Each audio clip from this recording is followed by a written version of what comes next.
Hello commandos, welcome to Biomentor classes online. Recap series में आपका स्वागत है। Your welcome.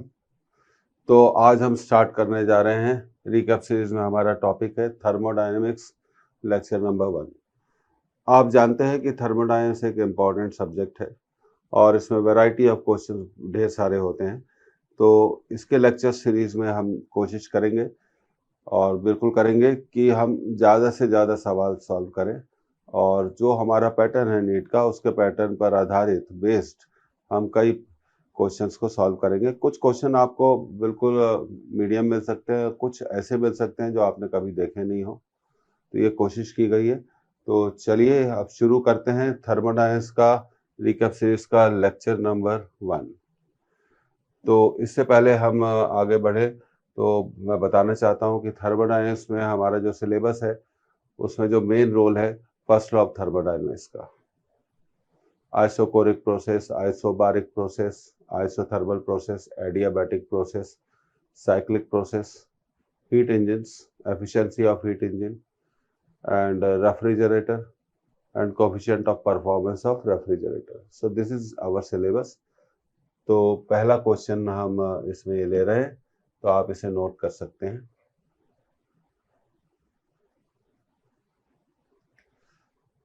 तो देखिए अब हम क्वेश्चन को पढ़ते हैं। When 1 gram of water at 100 degrees Celsius is converted into steam at 100 degrees Celsius, it occupies a volume of 1671 cc मतलब centimetre cube at normal atmospheric pressure. Find the increase in internal energy of the molecules of steam. तो steam के molecules की internal energy में कितना increase होगा। तो इसको solve करने के लिए देखिए हमें सबसे पहले फर्स्ट लॉ ऑफ थर्मोडायनेमिक्स को ध्यान रखना पड़ेगा, डेल्टा क्यू। अब देखिए बात करते हैं डेल्टा क्यू की। Heat change equal to W plus delta U, और यहां हमें डेल्टा यू निकालना है। तो डेल्टा यू को हम लिख सकते हैं डेल्टा क्यू माइनस डब्ल्यू। तो सबसे पहले हमें वर्क डन निकालना पड़ेगा। तो वर्क डन निकालने के लिए, क्योंकि ये देखिए ये जो चेंज हो रहा है ये नॉर्मल एटमॉस्फेरिक प्रेशर पे हो रहा है, तो ये कांस्टेंट प्रेशर पे हो रहा है। तो सबसे पहले हम वर्क डन का फॉर्मूला यूज करेंगे। जब प्रेशर कांस्टेंट होता है, जब प्रेशर कांस्टेंट होता है तो हम फॉर्मूला यूज कर सकते हैं W equal to P into delta V. तो P हो प्रेशर हो गया और डेल्टा V को हम लिख सकते हैं V2 माइनस V1। अब यहाँ पर दिया हुआ है, हम अच्छे से एक चीज को जानते हैं या आप भी समझ लीजिए, सीजीएस सिस्टम में पानी की डेंसिटी कितनी होती है? 1 होती है। तो 1 ग्राम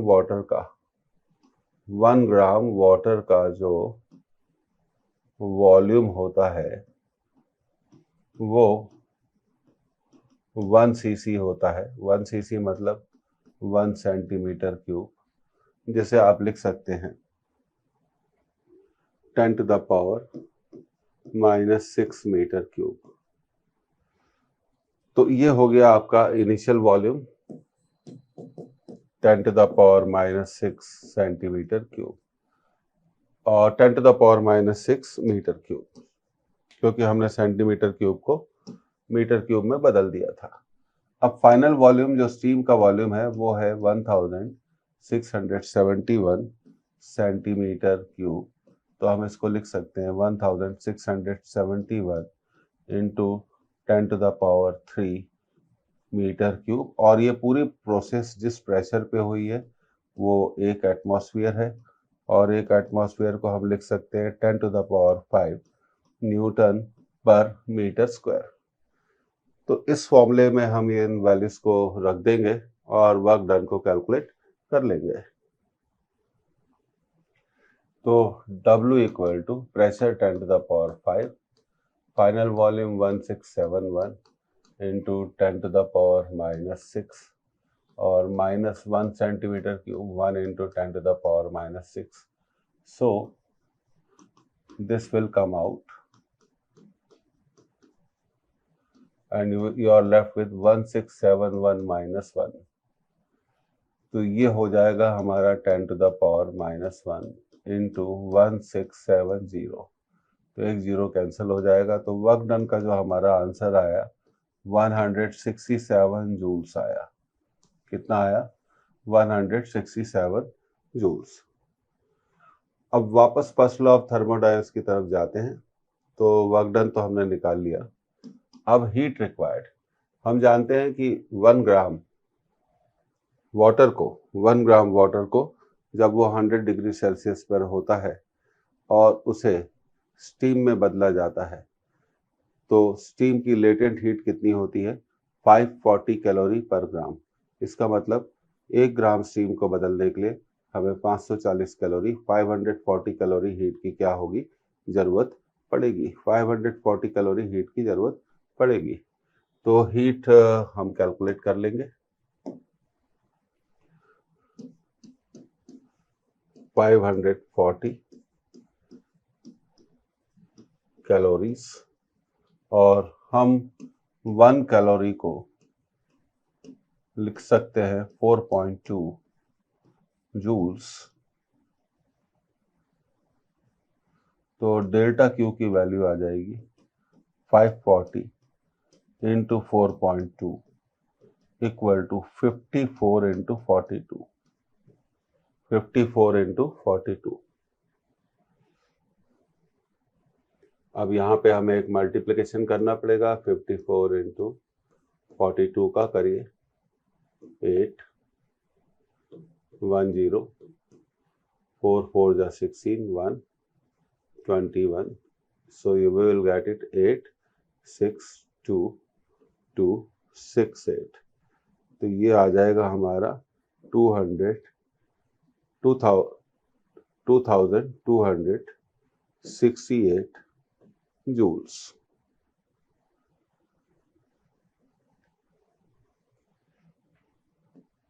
अब डेल्टा क्यू इक्वल टू वही जो आपको बताया था, डेल्टा यू 2268 और ये हम निकाल चुके हैं 167 प्लस डेल्टा यू।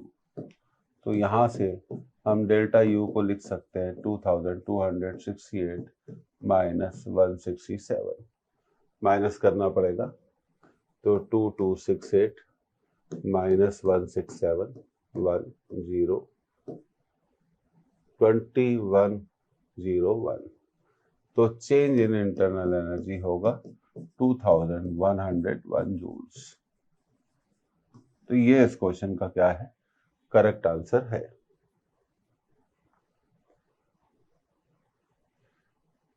ये अच्छा क्वेश्चन है, इंपॉर्टेंट है, आप इसे नोट कर सकते हैं।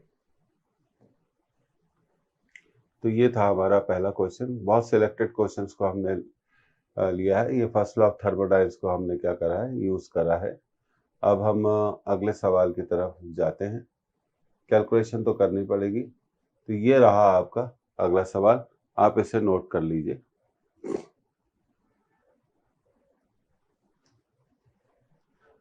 ओके, आपने इसे नोट कर लिया होगा। सवाल को पढ़ते हैं। A quantity of heat Q is supplied to a monoatomic ideal gas which expands at constant pressure. तो हम हीट उसको क्यू दे रहे हैं, मोनोएटॉमिक गैस है, और कितनी हीट दे रहे हैं? क्यू हीट दे रहे हैं कांस्टेंट प्रेशर पे।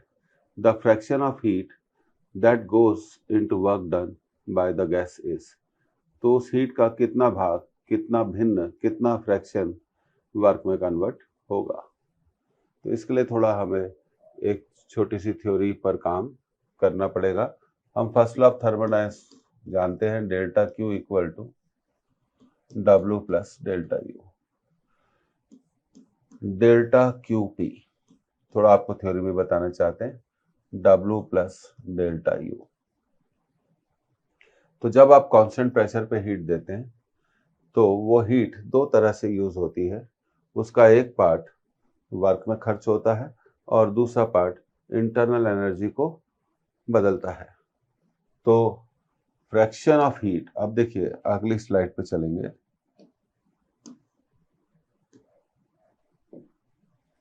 तो ये हमने लिखा था delta Q P equal to W plus delta you.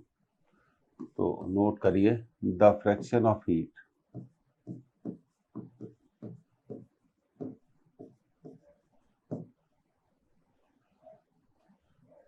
used for work done, ये होगा W upon delta Q P. ये याद रखना चाहिए। अब देखिए, ये हम इसे पहला इक्वेशन बोल देते हैं। पहले इक्वेशन से हम W की वैल्यू को लिख सकते हैं delta Q P minus delta U upon delta Q P. अब डिवाइड कर दीजिए, delta Q P divided by delta Q P minus delta U upon delta Q P. ये कट जाएगा, तो ये आया 1 minus delta U upon delta Q P. तो एक थ्योरी मैं आपको पहले क्लियर कर रहा हूँ, हम इसे डायरेक्ट मेथड से भी क्या कर सकते हैं, सॉल्व कर सकते हैं। तो हमें निकालना है 1 minus delta U upon delta Q P, 1 minus delta U upon delta Q P. अब थर्मोडायनेमिक्स के फॉर्मूले में आप अच्छे से जानते हैं कि जो डेल्टा यू होता है उसको हम लिख सकते हैं N C V delta T. N number of moles है और डेल्टा क्यू पी का मतलब होता है heat given at constant pressure, उसको हम लिख सकते हैं N C P delta T. N क्या है यहाँ पर, एन है नंबर ऑफ मोल्स और सी वी आप जानते हैं मोलर स्पेसिफिक हीट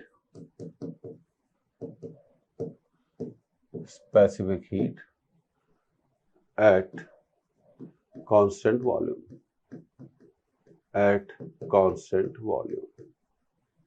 उसी तरह Cp मोलर स्पेसिफिक हीट, पहली बार यूज हो रहा है लेक्चर में इसलिए बता रहे हैं, मोलर स्पेसिफिक हीट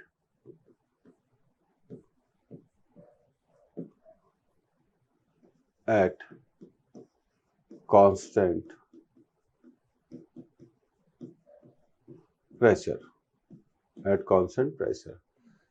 तो n क्या है, नंबर ऑफ मोल्स, तो ये देखिए कट गया, तो हमारा आंसर है 1 minus C V upon C P. और आप जानते हैं गामा होता है C P by C V, तो इसलिए ये आंसर हो जाएगा 1 माइनस 1 बाय गामा।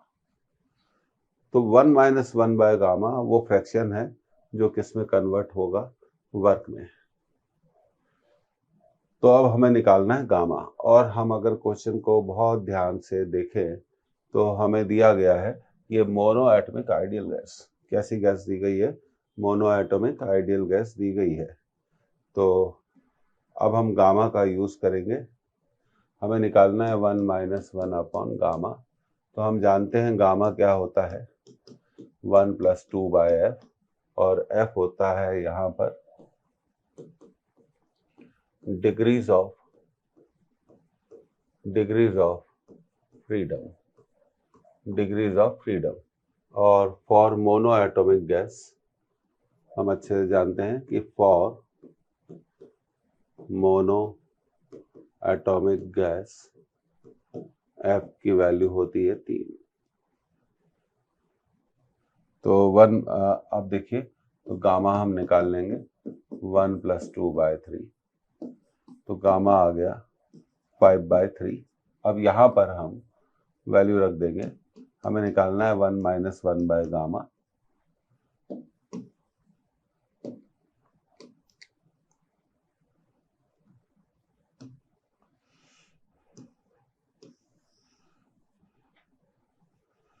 तो 1 माइनस 1 बाय गामा की वैल्यू रख दी 5 बाय 3, तो ये हो जाएगा 1 माइनस 3 बाय 5।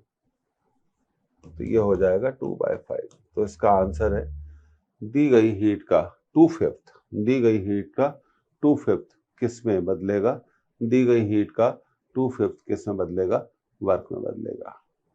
तो ये आपको कंप्लीट थ्योरी बताई, तो आपको समझ में आ गई होगी। ये बड़ा अच्छा सवाल है, इसे आप नोट कर सकते हैं। तो ये आपको हमेशा क्या रखना चाहिए, ये याद रखना चाहिए। तो ये हमारा सवाल था। थर्मोडायनेमिक्स एक इम्पॉर्टेंट सब्जेक्ट है, ये आप अच्छे से इस बात को जानते हैं। तो चलिए अब अगले सवाल की तरफ बढ़ते हैं। ये रहा हमारा अगला सवाल, ये भी बड़ा इम्पोर्टेंट सवाल है, आप इसको नोट कर लीजिए।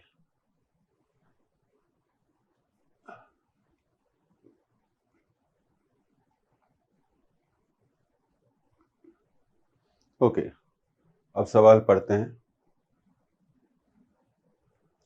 A piston divides a closed gas cylinder into two parts। ये रहा आपका पिस्टन, ये पिस्टन है जो इस सिलेंडर को दो हिस्सों में बांट देता है।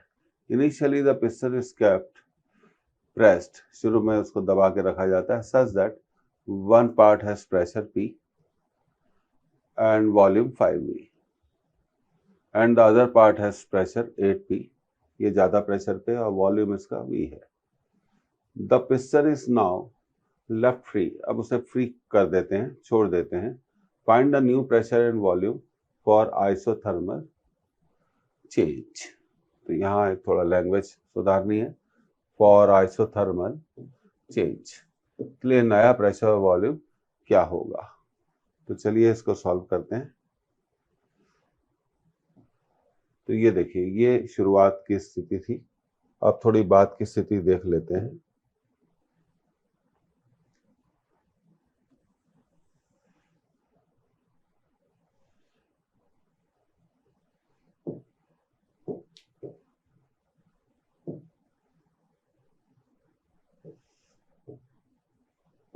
तो ये आपका पिस्टन है, अब पिस्टन को छोड़ देंगे फ्री तो होगा क्या, यहाँ पर प्रेशर क्या है, ज्यादा है, और यहाँ पर प्रेशर कम है। तो ये जो पिस्टन है ये फिर सरकना शुरू हो जाएगा, और ये तब तक सरकता रहेगा जब तक कि प्रेशर, दोनों साइड पर प्रेशर बराबर ना हो जाए।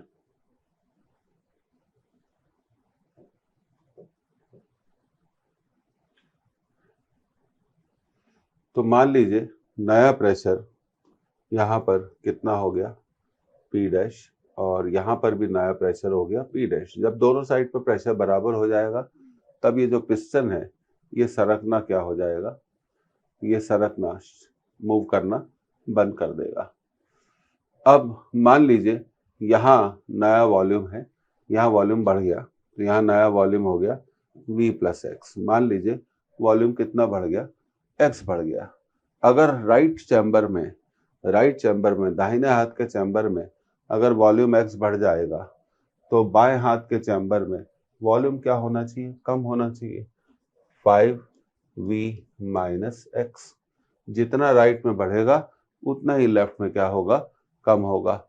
अब ये कहा गया है कि ये जो भी परिवर्तन है, जो भी चेंज है, ये एक आइसोथर्मल चेंज है। तो हम अच्छे से जानते हैं कि आइसोथर्मल प्रोसेस के लिए P1V1 इक्वल टू P2V2। अब इस फॉर्मूले को हम यूज करते हैं फॉर लेफ्ट चैम्बर, लेफ्ट मतलब बाएं हाथ वाले, फॉर लेफ्ट चैम्बर। तो यहाँ P इंटू 5V था और यहाँ था P dash into 5V minus x, नई पोजीशन में। ये आ गया आपका पहला इक्वेशन। इसी तरह क्योंकि आइसोथर्मल प्रोसेस के लिए इक्वेशन होता है PV इक्वल टू कॉन्स्टेंट, अब इसी तरह हम क्या करेंगे, राइट चैम्बर के लिए इक्वेशन को यूज करेंगे, राइट चैम्बर के लिए इक्वेशन को यूज करेंगे। तो 8PV equal to P dash into V plus X. तो ये इस तरह से हमने कितने इक्वेशन बना लिए, इसके 2 इक्वेशन बना लिए।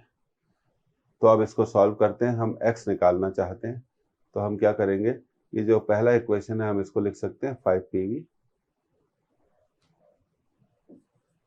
5pv और p dash into 5v minus x, p dash into 5v minus x. तो थोड़ा इसको रीराइट कर लिया और दूसरे इक्वेशन को 8pv p dash v plus X, p dash v plus x.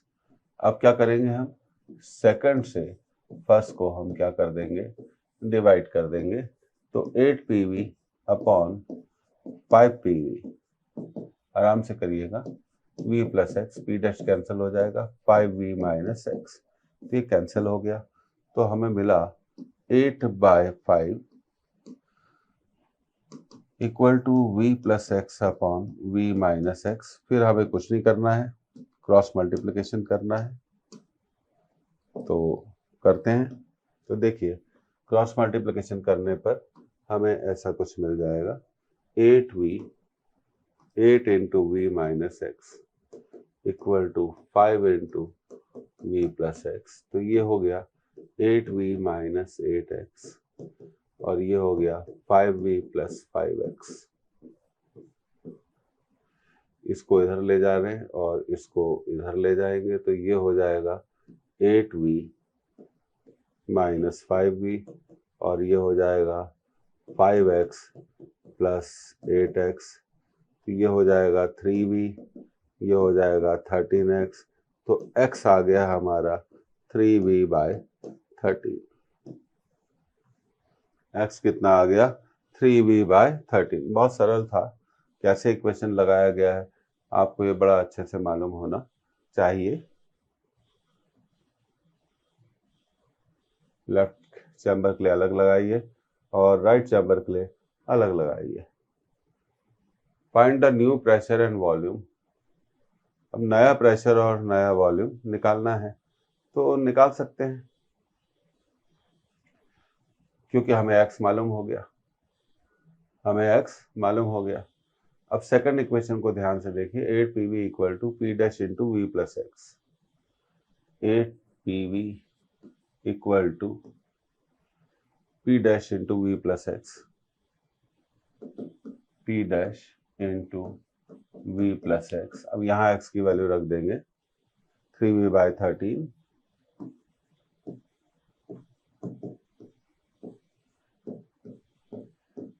3v/3v, यहाँ आएगा v,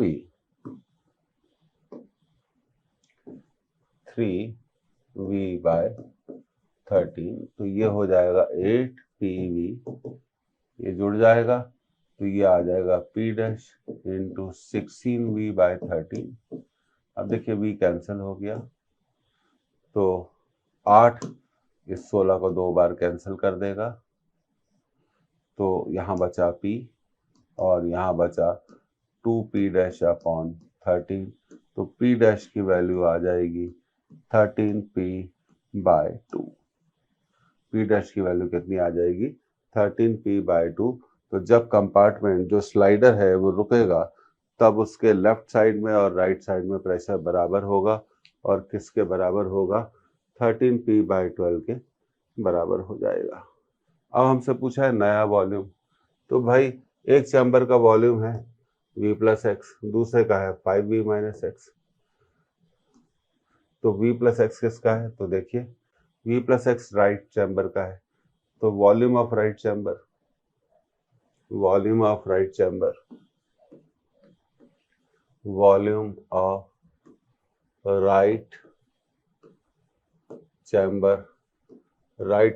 का वॉल्यूम होगा v प्लस एक्स। तो हम x को रख देंगे 3v/13, तो ये हो जाएगा 16v/13।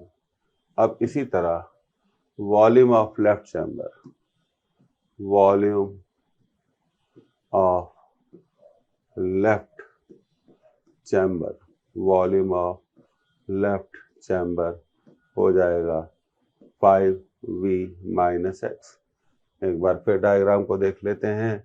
5v minus x, 5v minus x, कुछ नहीं, फिर अब हमें x की वैल्यू रखनी है। ये कॉन्सेप्ट बहुत अच्छा है, x भी पूछा जा सकता है। x की वैल्यू है 3v/13। एलसीएम ले लीजिए, ये आ जाएगा 65v माइनस 3v, तो ये आपका वॉल्यूम हो गया 62v/13। Simple use of isothermal process हमने ऐसे कर लिया। तो ये सारे आंसर हमारे आ गए, और इसको कैसे किया जाएगा आप एक बार और चाहे तो इसको देख सकते हैं। ओके, तो आप इसको देख लीजिए।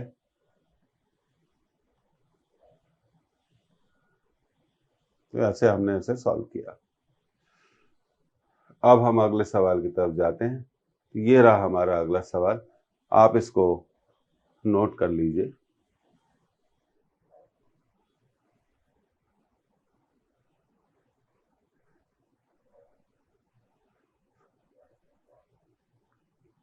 अब पढ़ते हैं, in a cyclic process shown in the figure. तो देखिए ये साइक्लिक प्रोसेस दी गई है, बी से ए गए, बी से ए गए और ए से वापस कहाँ गए, बी पर। An ideal gas is adiabatically taken from B to A. Adiabatic method से उसे बी से ए पर ले जाया गया। The work done on the gas during the process B A is 30 joule.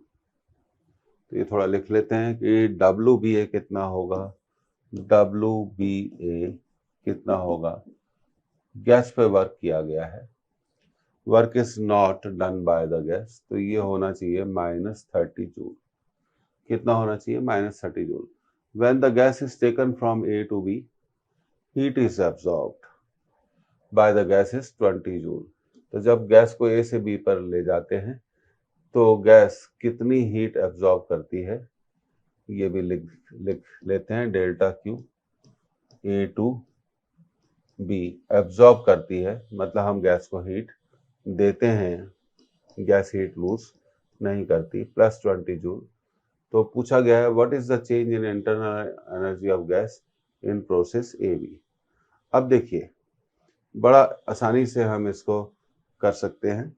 तो कैसे करते हैं, तो देखिए for B A, for B to A, first law of thermodynamics लगाते हैं। Delta Q equal to W plus delta U, delta Q B to A equal to W B to A plus delta U. पर अब question की language पढ़ते हैं, देखिए कितनी अच्छी लैंग्वेज दी गई है। बी से ए एडियाबैटिक है, तो एडियाबैटिक प्रोसेस में हम हीट ना देते हैं ना लेते हैं, और डब्ल्यू बी ए दिया हुआ है -30 जूल। अच्छा, क्योंकि हम बी से ए पर गए तो फाइनल इंटरनल एनर्जी ए होगी और इनिशियल होगी यूबी।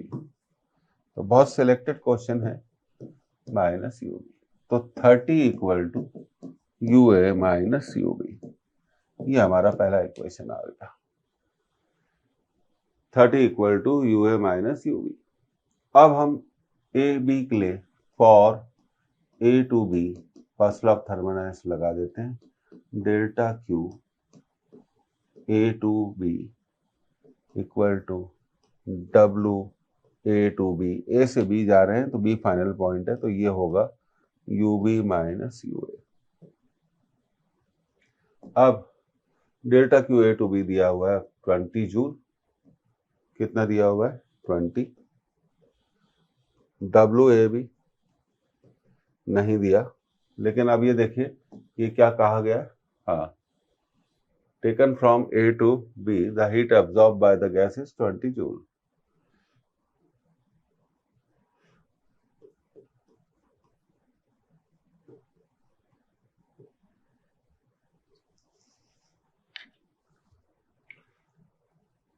ये हमारा कौन सा इक्वेशन आ गया, सेकंड इक्वेशन आ गया। अब हमें कुछ थोड़ा डिटेल में हम इसकी स्टडी कर रहे हैं, तो इसको डायरेक्टली भी हम क्या कर सकते थे, सॉल्व कर सकते थे।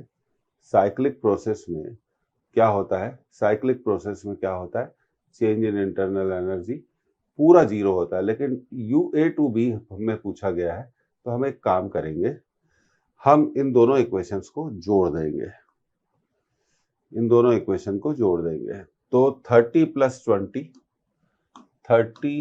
20 जोड़ रहे हैं हम, 30 + 20 और UA - UB + UB - UA ये जोड़ेंगे तो कट जाएंगे आपस में, और यहाँ राइट हैंड साइड पर बचेगा हमारा WAB। तो A से लेकर B तक वर्क कितना होगा? A से लेकर B तक वर्क कितना होगा? 50। A से B तक वर्क कितना होगा? 50 होगा। किसी भी प्रोसेस के लिए फर्स्ट लॉ ऑफ थर्मोडायनामिक्स बहुत इजी मेथड से हम लिख सकते हैं, थोड़ा इसको हमें समझना होगा। अब हमसे पूछा गया है कि भाई A से B तक कितना इंटरनल एनर्जी का चेंज हुआ होगा। तो इसको करते हैं, फॉर A to B हमने फर्स्ट लॉ ऑफ थर्मोडायनामिक्स लगाया, delta Q A to B equal to W A to B plus delta U change in internal energy. अब QA to B हमें दिया हुआ है, QA to B हम पहले दिया हुआ है +20 दिया हुआ है। कितना दिया हुआ है? +20, और ये हम अभी निकाल चुके हैं 50, और ये डेल्टा U, तो 20 - 50 इक्वल टू डेल्टा U। कठिन नहीं है, करना पड़ेगा, -30। तो चेंज इन इंटरनल एनर्जी कितना हुआ? -30 जूल। और एग्जामिनर ऐसे भी पूछ सकता है कि इंटरनल एनर्जी कम हो गई, इंटरनल एनर्जी बढ़ गई, कम हो गई, बढ़ गई। इस तरह से सारी चीजें क्या करी जा सकती है, पूछी जा सकती हैं। तो इसका आंसर है -30 जूल। उम्मीद है आपको सवाल पसंद आया होगा।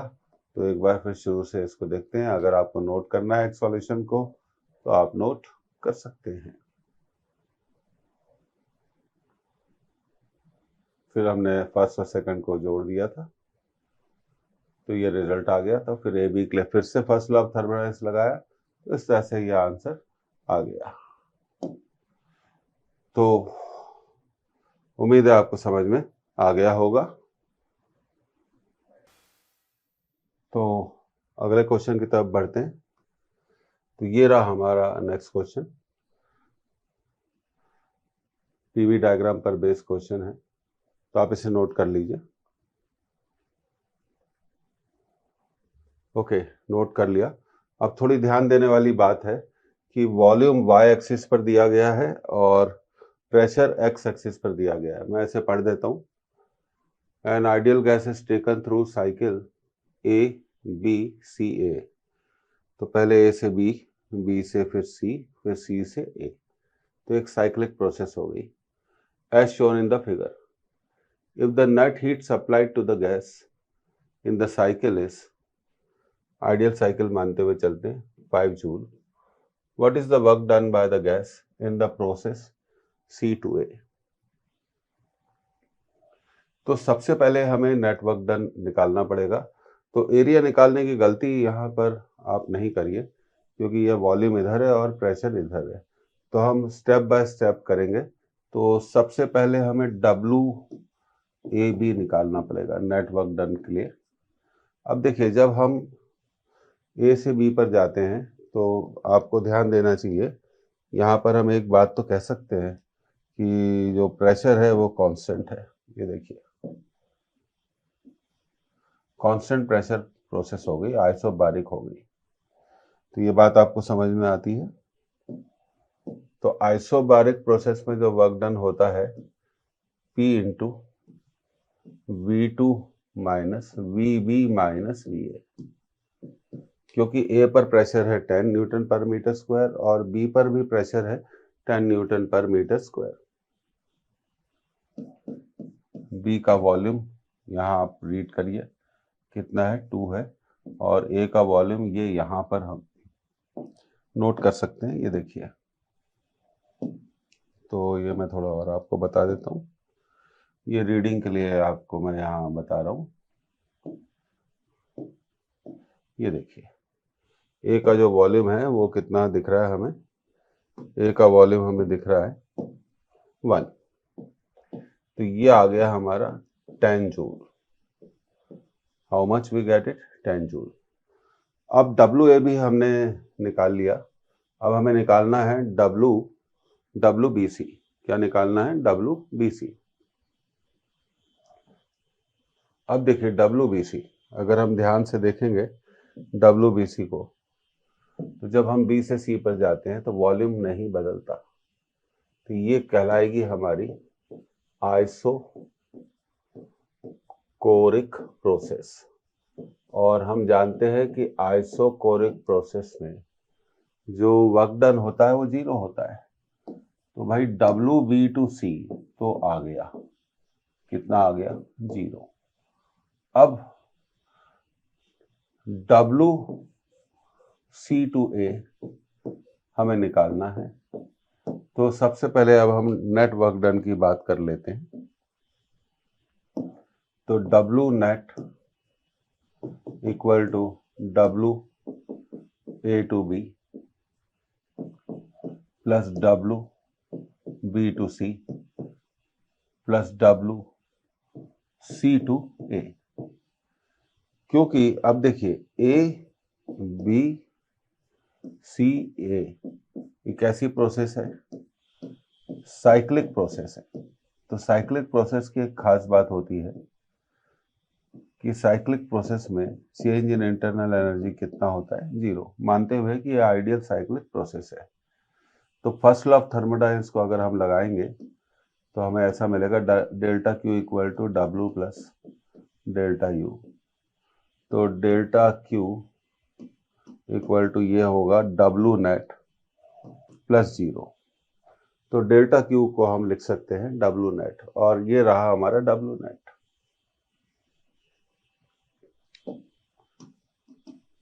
एक मिनट, मैं इसको रीराइट करना चाहता हूं। W net will be WA2B जो हम निकाल चुके हैं, WB2C जो हम निकाल चुके हैं, प्लस WC2A। अब हम क्वेश्चन की तरफ जाते हैं। तो वहाँ लैंग्वेज दी गई है, हीट सप्लाइड कितनी है? 5 जूल। तो डेल्टा क्यू की वैल्यू दी गई है, डेल्टा क्यू की वैल्यू दी गई है 5 जूल। और तो डेल्टा क्यू को हमने बराबर कर दिया डब्ल्यू नेट के 5 जूल, और डब्ल्यू नेट होगा WA2B प्लस डब्ल्यू, देखिए WA2B plus WB2C plus WC2A। और WA भी हम निकाल चुके हैं। तो WA हम निकाल चुके थे 10, WBC हम निकाल चुके हैं 0। तो ये हो जाएगा 5, 10 प्लस 0। तो WC2A, अब ये 10 इधर ट्रांसफर हो जाएगा, तो ये हो जाएगा -5। तो ये हमारा आंसर है कि C से एक बार कितना वर्क किया जाएगा? -5 जूल। तो इसका आंसर कितना होगा? -5 जूल। तो एक बार आप और देख लीजिए। तो बड़ा अच्छा क्वेश्चन है और बड़ा सिंपल भी है। तो इस तरह से हमने इस क्वेश्चन को क्या कर लिया? निकाल लिया। तो ये आपका आंसर आ गया -5 जूल। तो चलिए अब अगले क्वेश्चन की तरफ बढ़ते हैं। तो ये रहा आपका, देखिए ये रहा आपका अगला क्वेश्चन, आप इसे नोट कर लीजिए। तो देखिए ये भी एक थर्मोडायनेमिक्स में बड़ा अच्छा क्वेश्चन है, आप इसे नोट कर लीजिए। An ideal monoatomic gas is taken round the cycle ABCDA। तो देखिए पहले A से B गए, फिर B से C, फिर C से D, फिर A से, as shown in the PV diagram. तो यहाँ प्रेशर है और यहाँ वॉल्यूम है, बिल्कुल ठीक है, कोई प्रॉब्लम नहीं। Compute the work done in this process. अब आप अगर ध्यान से देखें तो आपको ये जो फिगर दिखाई दे रहा है AB BC CD DA, तो ये जो फिगर है आपका, ये एक पैरेललोग्राम है और हमें वर्क डन चाहिए। और साइक्लिक प्रोसेस में वर्क डन निकालने के लिए हमें इस एरिया को कैलकुलेट करना पड़ेगा। किसको कैलकुलेट करना पड़ेगा? इस पैरेललोग्राम के एरिया को कैलकुलेट करना पड़ेगा। और वॉल्यूम और प्रेशर की रीडिंग्स तो दी गई है, तो अगली स्लाइड में इसको सॉल्व करते हैं। ये बड़ा बेसिक क्वेश्चन है, फिगर से घबराने की कोई भी जरूरत नहीं है। तो ये देखिए, अब इस एरिया को कैलकुलेट करने के लिए तो ये एरिया हमें कैलकुलेट करना है, जरा ध्यान दीजिएगा। ये एक पैरेललोग्राम है जिसे समांतर चतुर्भुज बोलते हैं, और पैरेललोग्राम का एरिया होता है एरिया ऑफ पैरेललोग्राम। अब बात करते हैं किसकी? Area of parallelogram. Area of parallelogram होता है बेस इनटू हाइट। बेस को हाइट से आपको मल्टीप्लाई करना पड़ेगा। तो सबसे पहले हमें बेस को कैलकुलेट करना पड़ेगा। तो देखिए, बेस इसका दिख रहा है CD। बेस कितना दिख रहा है? CD। ध्यान दीजिए, बेस कितना दिख रहा है? CD। और हाइट दिख रही है। चलिए, तो हाइट के लिए हम एक काम करते हैं, ये देखिए, ये हाइट मान लेते हैं। This is called height.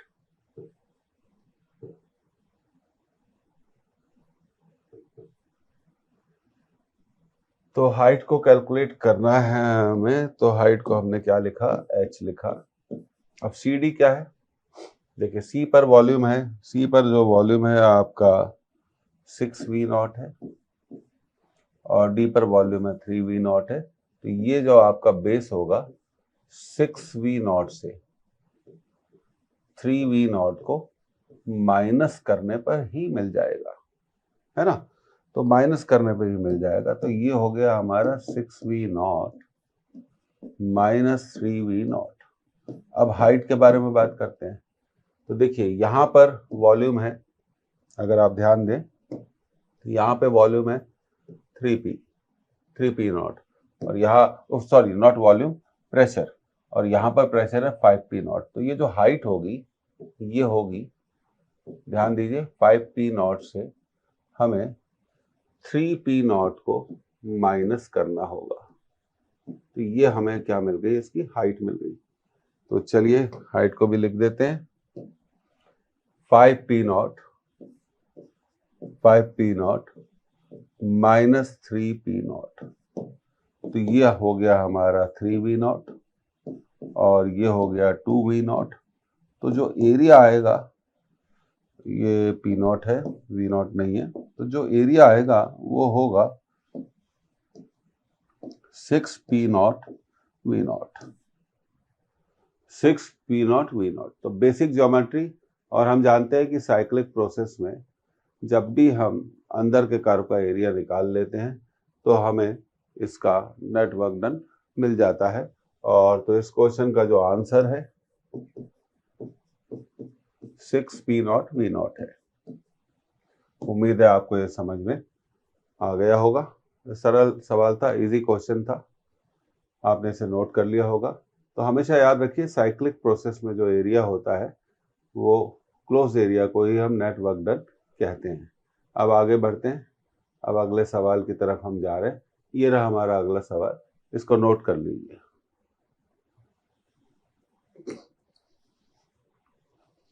अब इसको पढ़ते हैं। During an adiabatic process, if the pressure of an ideal gas is proportional to the cube of the temperature, find G। अब देखिए, ये G नहीं है, तो मैं यहाँ थोड़ा कुछ करेक्शन करना चाहता हूँ।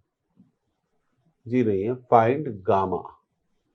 गामा क्या होता है आप जानते हैं, रेशियो ऑफ स्पेसिफिक हीट। तो ऐसा भी पूछ सकते हैं कि भाई रेशियो ऑफ स्पेसिफिक हीट निकालो,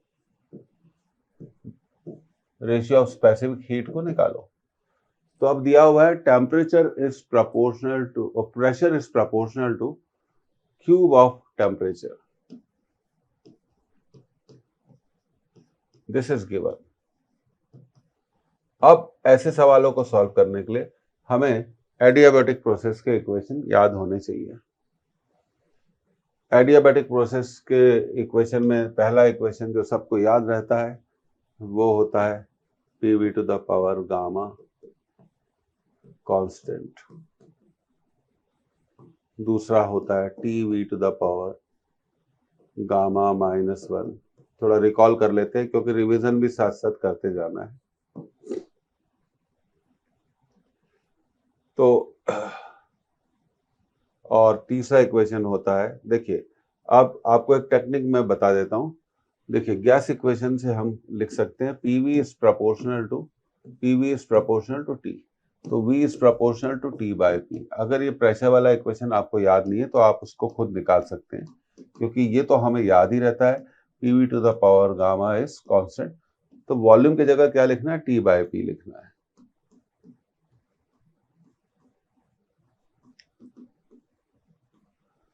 तो ये आपका तीसरा इक्वेशन हो गया टेम्परेचर और प्रेशर का। तो T to the power gamma upon P to the power gamma -1 is constant. निकाला कैसे गया, गैस इक्वेशन में हम कह सकते हैं PV is proportional to T, तो V is proportional to T by P। तो यहाँ पर V की जगह हम कितना लिख सकते हैं, T बाई P। तो ये देखिए ये आपका इक्वेशन आ गया। और इस इक्वेशन के हिसाब से हमने जो इक्वेशन बनाया है, हम इसको जरा समझने की कोशिश करते हैं। T to the power gamma upon P to the power gamma -1 क्या था, कांस्टेंट था। तो T to the power gamma is proportional to P to the power gamma -1। तो ऐसे लिख लेते हैं P to the power gamma -1 is proportional to T to the power gamma. तो P is proportional to, power को right में transfer कर दीजिए, तो ये हो जाएगा gamma upon gamma -1, gamma upon gamma -1। अब हमें दिया हुआ है pressure is proportional to T cube. अब हमें गिवन है pressure is proportional to T cube, पर हम जानते हैं pressure is proportional to T to the power gamma upon gamma -1। इसलिए हम कह सकते हैं कि गामा अपॉन गामा -1 की वैल्यू कितनी होगी, 3। क्रॉस मल्टीप्लाई कर दीजिए, 3 gamma -1 equal to gamma, 3 gamma, gamma को ट्रांसफर करिए, माइनस गामा इक्वल टू 1। तो गामा 2 गामा इक्वल टू 1। तो आपका आ जाएगा गामा इक्वल टू 1/2। तो गामा की वैल्यू कितनी आ जाएगी, 1/2 आ जाएगी। एक बार फिर चेक कर लेते हैं, कहीं कोई गलती नहीं होना चाहिए। Proportional to cube of temperature, तो P to the power gamma, T to the power gamma is proportional, ये जब पावर इधर आ जाएगी तो ये हो जाएगी गामा अपॉन गामा -1। तो आपको दिया था गामा अपॉन गामा -1 की वैल्यू कितनी है, गामा अपॉन गामा -1 की वैल्यू कितनी है। अब हमने क्रॉस मल्टीप्लिकेशन कर दिया। देखिए हमने यहाँ पे एक गलती करी है, ये मैं आपको ये गलती बता देता हूँ। ये थोड़ा गलत कैलकुलेशन कर लिया जल्दबाजी में, इसलिए मैं कह रहा हूँ कि मैं गलती कर सकता हूँ तो आप भी कर सकते हैं। तो 3 into gamma -1 equal to gamma 3 gamma. तो मुझे कैसे पता चला कि मैंने गलती कर दी, क्योंकि जब मैंने गलती कर दी तो मुझे मेरी गामा की वैल्यू कितनी आई, 1/2। और मैं हमेशा से जानता हूँ कि गामा तो 1 से ज़्यादा, 1 से बड़ा होता है, कभी भी 1 से छोटा नहीं आ सकता। तो ये सब चीज़ें मालूम होनी चाहिए। इधर लाए तो 2 gamma, 3 gamma minus gamma equal to 3। तो गामा आ जाएगा 3/2। गामा कितना आ जाएगा, 3/2। तो इसको आपको ध्यान रखना है कि गामा की वैल्यू कितनी आ जाएगी, 3/2। और इक्वेशन कैसे निकालते हैं ये हमें मालूम होना चाहिए, एडियाबैटिक प्रोसेस के इक्वेशन। तो चलिए अब आगे बढ़ने का टाइम आ गया है, अगले सवाल की तरफ हम जा रहे हैं। तो ये रहा हमारा अगला सवाल, इसे आप नोट कर लीजिए।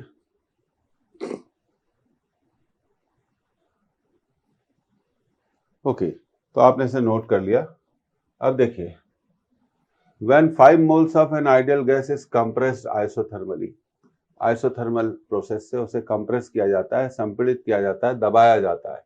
It's volume decreases from 5 litre to 1 litre, तब उसका वॉल्यूम कम हो जाता है 5 लीटर से 1 litre. If the gas is at 27 degree Celsius, find the work done on gas.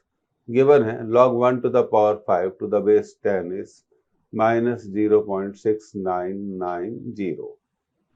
तो अब देखिए, इस क्वेश्चन को सॉल्व करने के लिए आपको work done in isothermal process का फॉर्मूला मालूम होना चाहिए। Work done in isothermal process 2.3 R T log to the base 10 V2 upon V1।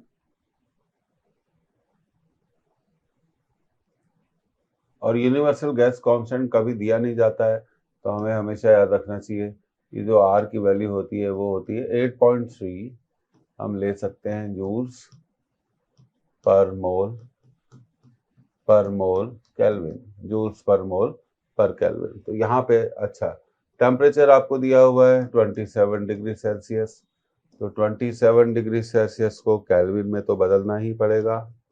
273 कितना आ गया 300 केल्विन। वॉल्यूम V1 दिया हुआ है आपको 5 लीटर और V2 दिया हुआ है 1 लीटर।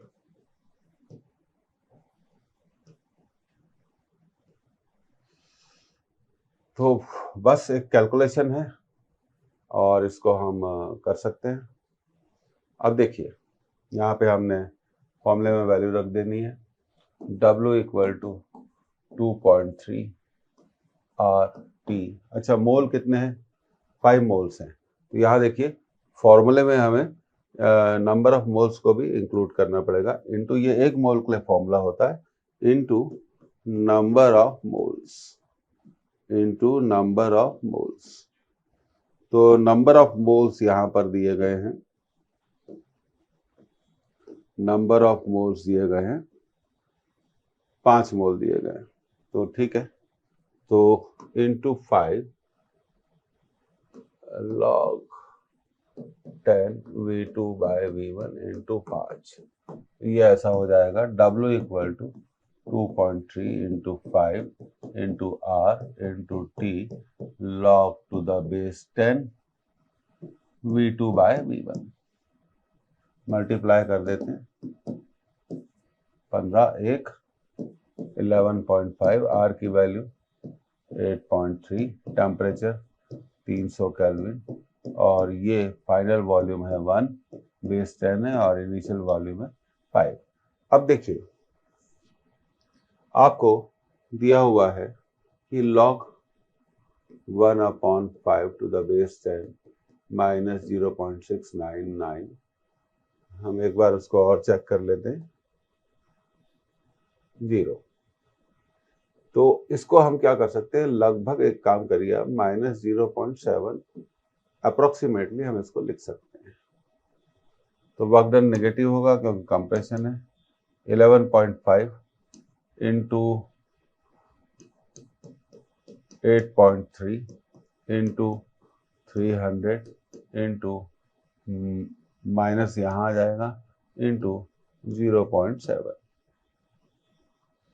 तो ये हो गया माइनस 11.5 इंटू 83। ये 2 जीरो, यहाँ के जीरो और यहाँ इस जीरो को क्या कर देंगे, खत्म कर देंगे, इंटू 3 इंटू 7। ये आपका वर्क डन का फॉर्मूला आ गया। अब देखिए चैलेंज क्या है, इसको हमें मल्टीप्लाई करना पड़ेगा। यही इस क्वेश्चन की खास बात है कि आपको एक मल्टीप्लिकेशन कैलकुलेशन की प्रैक्टिस यहाँ पर जरूरी है। Minus 11.5 into 83 into 3 into 7 21।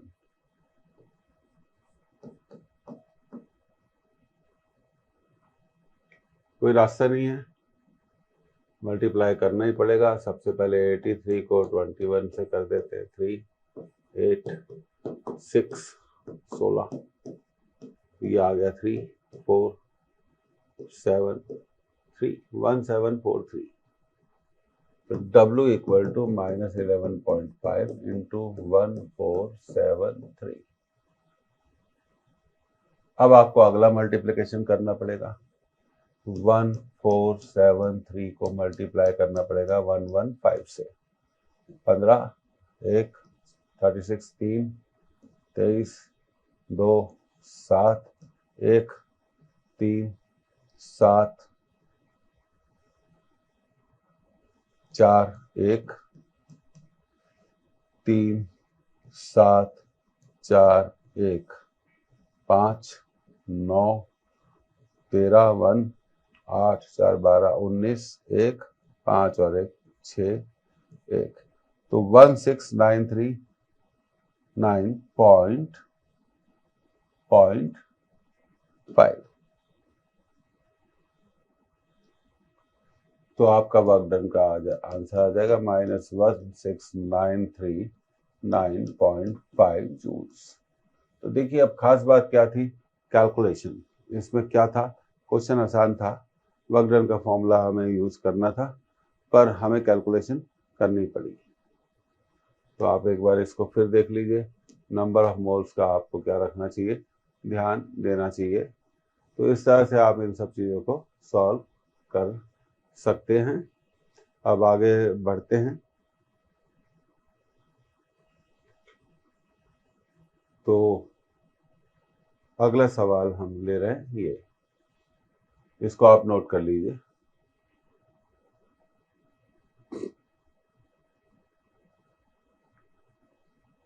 अब देखिए, a tyre pumped to a pressure of 6 atmosphere. एक टायर के अंदर हवा का जो प्रेशर है 6 एटमॉस्फेयर है, सडनली एकदम से फट जाता है, burst. The room temperature is 25 degree Celsius. Calculate the temperature of escaping air. तो टायर से निकलने वाली हवा का टेम्परेचर कितना होगा। तो देखिए हम थोड़ा सुविधा के लिए, क्योंकि आज का कैलकुलेटर अलाउड नहीं है, तो हम गामा को ले लेते हैं 1.5। बात को समझिएगा। हम जानते हैं कि एवरेज रूम टेम्परेचर कितना होता है, 25 होता है, पर हम इसको अपनी सुविधा के लिए कितना ले रहे हैं, 27 डिग्री सेल्सियस। अब प्रेशर वाला फॉर्मूला हमें यूज करना पड़ेगा। ये एडियाबैटिक, क्योंकि देखिए सबसे पहली बात, टायर किसका बनता है, रबर का। रबर एक इंसुलेटर है। नंबर 2, जब टायर फटेगा तब उससे हवा तुरंत बाहर स्पीड से बाहर निकल जाएगी। तो ये एडियाबैटिक प्रोसेस की कंडीशन को पूरा करता है। तो ये हमारा इक्वेशन आ जाएगा T to the power gamma upon T to the power gamma -1 is constant. तो हम लिख सकते हैं T1 gamma upon P1 gamma -1 equal to T2 gamma upon P2 gamma -1। अब टेम्परेचर कितना था, 300 केल्विन, क्योंकि 27 डिग्री सेल्सियस को हम 300 केल्विन लिख सकते हैं। गामा बाद में रखेंगे। और अंदर प्रेशर कितना था, 6 एटमॉस्फेयर। और जब हवा बाहर निकलेगी तब उसका टेम्परेचर निकालना है T2। और जब हवा बाहर निकलेगी तो एटमॉस्फेयर में आ जाएगी, तो प्रेशर हो जाएगा 1 gamma 1 to the power gamma -1। अब T2 हमें निकालना है।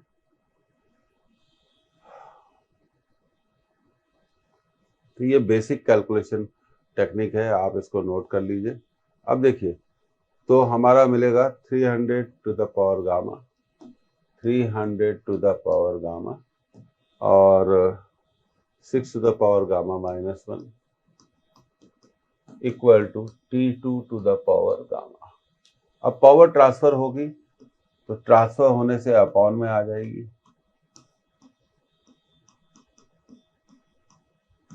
तो ये आ गया T2, गामा से गामा कैंसिल।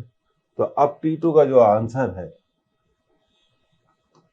वो ऐसे है, 300 upon 6 to the power gamma -1 gamma.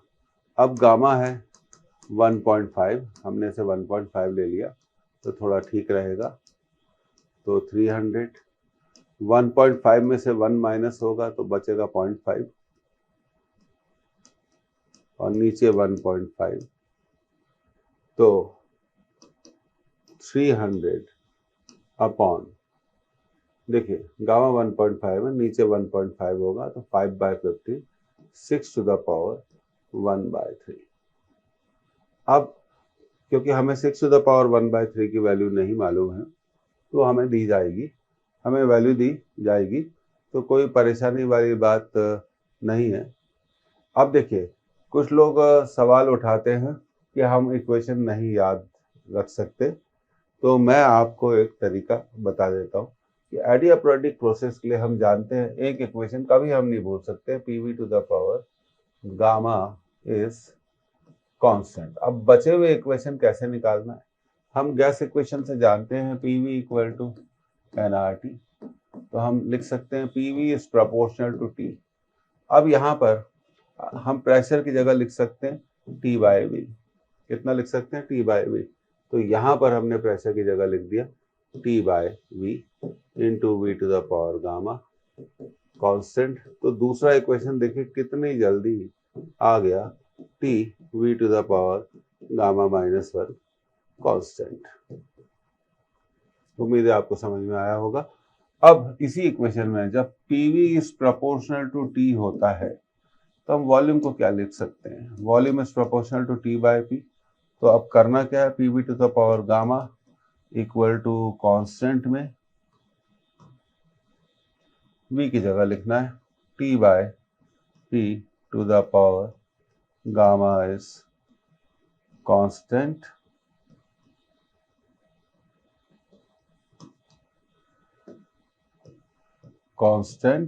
अब t to the power gamma p और p to the power gamma is constant. अब यहां से हम इसको कितनी बढ़िया तरीके से लिख सकते हैं, t to the power gamma, ये p की पावर यहाँ पर 1 है और यहाँ पावर कितनी है? गामा। तो ये आपका अगला इक्वेशन हो गया p to the power gamma minus 1 equal to constant.